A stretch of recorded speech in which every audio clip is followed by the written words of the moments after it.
कामना से कर्म होते हैं, कामना जितनी बढ़ती जाती है पाप कर्म उतना ही बढ़ते जाते हैं।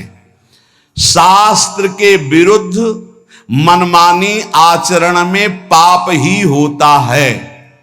शब्द याद कर लो, शास्त्र आज्ञा के विरुद्ध मनमानी आचरण में सदैव पाप ही होता है।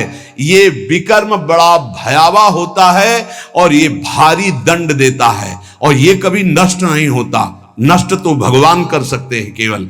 ये आकाश में छाया हुआ शत्रु समझो, जिस समय इसका समय आएगा उसी समय भयानक घटना रूप बन जाएगा, ये रोग रूप बन जाएगा, किसी की भी बुद्धि में बैठकर आपका अहित करो। बड़ा विचित्र स्वरूप है।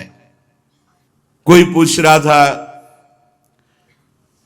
कि भाई भगवान के यहां तो बहुत नरक भोगवाएं फिर यहां जन्म दें और कष्ट दें, ऐसा एक पाप कर्म है? अगर इस सृष्टि में भारत में तुम एक कोई पाप कर्म तुम्हारा प्रकाशित हो जाए कि एक हिंसा की, एक बेविचार किया, एक छेड़ा, तो उसकी सजा देख लो जाके कानून में। बोले 20 वर्ष की जेल और 1 लाख रुपया जुर्माना।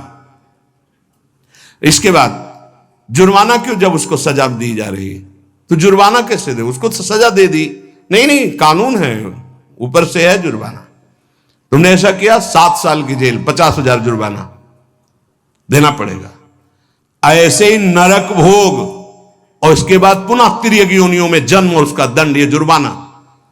खेल तमाशा समझो। लाखों पाप ऐसे हैं जो तुम्हारे प्रकाशित नहीं हुए, हमारे प्रकाशित नहीं हुए।